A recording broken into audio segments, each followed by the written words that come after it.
Warhammer 40k Dawn of War 4 releases on September 17th, and as we get closer to release, the developers of the game, King Art Games, have been releasing tons of information. This last round of information that they've dropped came in the form of an AMA developer blog specifically for multiplayer. Let's dive into the questions and answers discussed in the blog so that we get a better idea of what multiplayer is going to look like in Dawn of War 4. The first question asked was, what will the default 1v1 auto match win condition be, victory points and or control points, annihilation, or multiple selectable modes? The developers answered that for quick match, the default mode is annihilation, but you'll still be able to select any or all of the following game modes for matchmaking. Annihilation, where you destroy all enemy headquarters and protect your own. Domination, where you capture and hold more strategic positions than your opponents to gain victory points. And Maelstrom, secure objectives that dynamically appear across the map to gain victory points.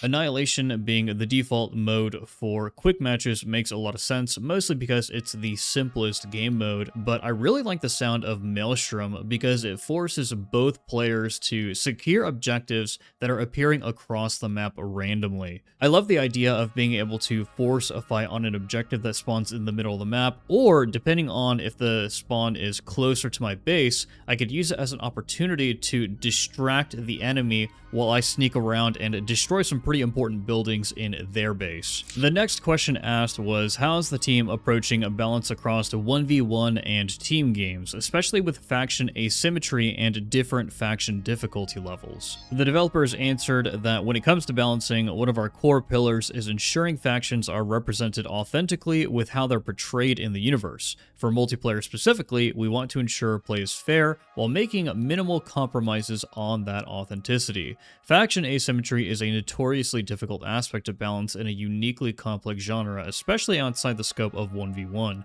As Jan hinted in a previous AMA, it's important for us developers to recognize that no amount of testing done internally will ever match the sheer scale and creativity that countless players bring to bear at launch. What we can do is gather data, prioritize the most impactful issues, and clearly convey the intent of changes with the community. After launch, we'll keep working on the balance based on the data and feedback to keep improving it. I like this answer for two reasons. One, I like that they're making minimal compromises on the authenticity of the Warhammer 40k setting. It doesn't make sense that a group of Space Marine scouts would lose to a group of Orc boys, for example. Space Marine units tend to outperform Orc units on an individual level, although if those Orc boys were in that same engagement against those Space Marine scouts and they had some support from some shooters, then the tables would likely turn on the Space Marines. The other reason why I really like what the devs are saying here is because they're being a bit more humble and effectively admitting that they understand that they are not the best players in the world. The developers likely have a good idea of what each of the most effective or efficient army compositions is going to be for each faction, but they also understand that there are people in the RTS gaming community that are absolutely cracked. They're going to take the meta, flip it over on its head, and find something brand new within a week or month of release. On the complete opposite end of the spectrum, you're going to have a lot of newer players to the RTS genre or to Dawn of War in general who have difficulties dealing with rush strategies or rush-based army compositions. But just because they're losing to these strategies doesn't mean that an effective counter exists within the game to be able to deal with them. This is where that data and feedback coming in from all levels of play is going to really help the developers balance the game in the long run. After this, the developers responded to the question, what mechanics are intended to prevent deathball play and reward tactical micro? They said that many units have weapons and war gear that are particularly effective against masses of units, from the Slugaboy's Burna to the Monolith's Particle Whip. Choosing the right upgrades for the right threats and using abilities at the right time can swing a battle in your favor. Each faction also possesses a powerful stratagem regardless of the commander chosen that can devastate a large group of units if used well.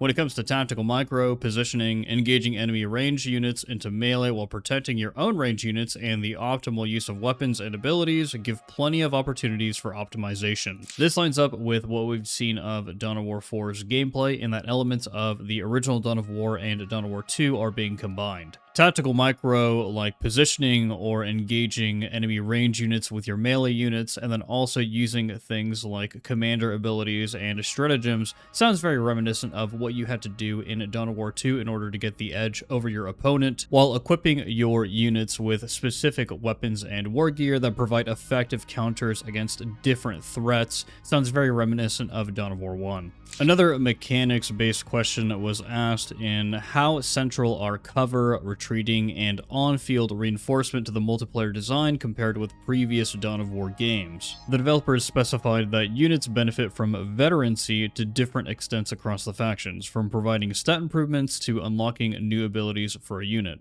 Cover, retreat, and on-field reinforcement are some of the tools you can use to preserve your forces and their XP in different circumstances. Cover is a great defensive option against ranged units, significantly reducing the amount of damage your troops take. It's available on maps as either directional cover or garrisonable structures that offer protection from all directions. Orcs can build their own cover, Adeptus Mechanicus can build their own garrisonable structure, while the Necrons don't use cover at all. Certain war gear can negate cover, for example, flamers or grenades, and melee combat will force units out of cover. If you can use cover, you should use it. If a battle was a coin flip before, you might now win, but usually covers are more an optimization rather than a decisive factor. Retreat is effective for disengaging your units from melee combat or quickly repositioning them to your closest production structure while taking reduced damage at the cost of losing control of your units for some time. You may have noticed in the recent battle reports that the retreat icon above a unit changes color from red to yellow after some time. While the retreat icon is yellow, you can cancel a retreat order. This ensures retreat remains a meaningful commitment while avoiding making it too punishing on larger maps. It's a nice risk-reward feature. Keeping units longer in a fight means they'll deal more damage, but getting them out of there earlier makes it more likely that they'll survive. When the enemy retreats with a unit, you must decide if you want to double down and try to kill that unit with focused fire or abilities, or if you're going to let them go. On-field reinforcement is a flexible tool that enables you to commit resources to extending the longevity of your units, either to tip the skills in a fight or buy time for you to reinforce a position. It's especially useful for keeping your units in a fighting state in the field, but has a more limited effect in combat, with the Necron's unique variant of this mechanic as an exception. This is by far the most powerful of the three features. Units on auto-reinforce are noticeably harder to kill, so if you really want to win an engagement, this is one of the best things you can do. However, having many units on auto-reinforce will drain your resources very quickly. You might win the battle, but lose the war. We like this feature a lot because it brings the economy, a core pillar of many RTS games, into combat in a meaningful way. As long as the cover system works, then it looks fine. For the retreat system, I actually really like the idea of being able to lock a couple of ranged units down with some melee units, and then forcing my opponent to use the retreat feature to disengage them from melee combat and take them out of the fight. This rewards some very advanced and precise micro gameplay, but I don't like how on-field reinforcement is automatic. In the original Dawn of War, this is something that you had to directly control and commit resources to, and it was a real test of your ability to micro your units during a fight. But perhaps they decided to do away with that because the APM in Dawn of War 4 is significantly higher, considering that you're supposed to be microing your units in various other ways in order to get the leg up over your opponent in a fight. The next question is, how will commanders and heroes work in multiplayer? Pre-match selection, mid-match tech unlocks, named campaign characters, or generic faction units? The devs responded by saying that commanders are generic faction units outside of the campaigns and are selected pre-match alongside the faction and starting position. They are produced from the headquarters by default for a cost, usually mid-match after some unlocks. You'll be able to change the match settings to have them as a starting unit or disable them entirely. This is actually something that I was particularly interested in because the commanders in Dawn of War 2 were effectively the centerpiece of your army. This is also very interesting because assuming that certain commanders act as hard counters or maybe even just soft counters to other commanders from different factions or maybe even the same faction, you're not going to be able to dynamically switch on the fly. you're stuck with whatever you choose at the beginning of the match. This means I'm going to be running a ton of Space Marine Captain in Phobos armor because Cyrus is the GOAT. Next, players asked, what role do buildings and tech structures play beyond production, such as unlocking globals, upgrades, units, or alternate strategies? The developers answered that buildings and building upgrades often unlock units, research, and sometimes other buildings and building upgrades. Space Marines are the most straightforward. Their structures can be upgraded to unlock additional units and research. Structures can be dropped from orbit anywhere within vision, taking longer to deploy the further they are from the headquarters. Care is required though, as enemy players can see where structures will be deployed. Orc structures can be built by almost any orc infantry, are relatively cheap, and always come armed, making base crawling second nature to them. This has the additional benefit of shortening the distance to the front lines for your freshly produced forces. Necron structures spread the power matrix, which is directly linked to their economy and empowers Necron units on it.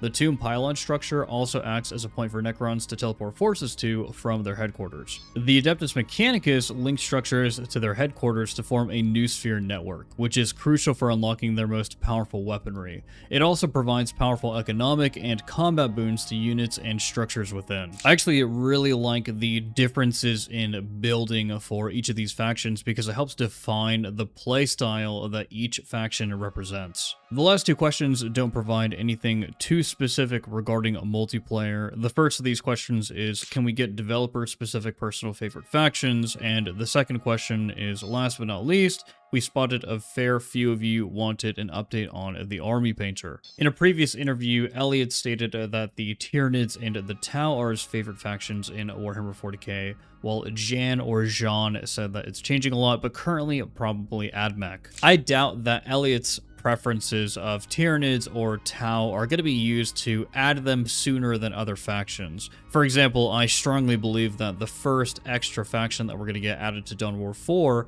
in its first major expansion is going to be Chaos. As for the answer to the second question, the developers specified that they're going to have more news in the near future, but they're very excited to show everything off, and that it's going to be awesome, and that there's probably no other painter out there that offers more options. And this is something that I'm actually very skeptical on, because so far, Space Marine 2 has the best portrayal of character customization and painting in any Warhammer 40k video game.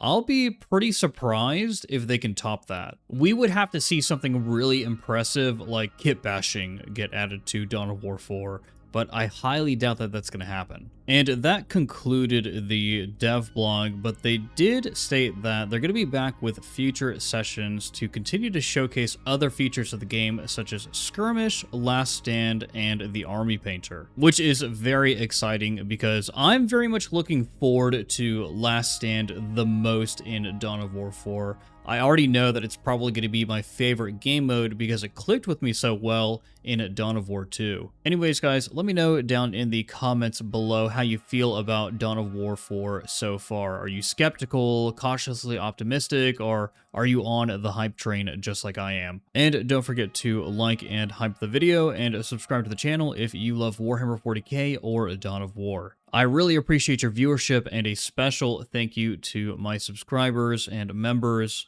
This has been Jefficus, the Emperor Protects.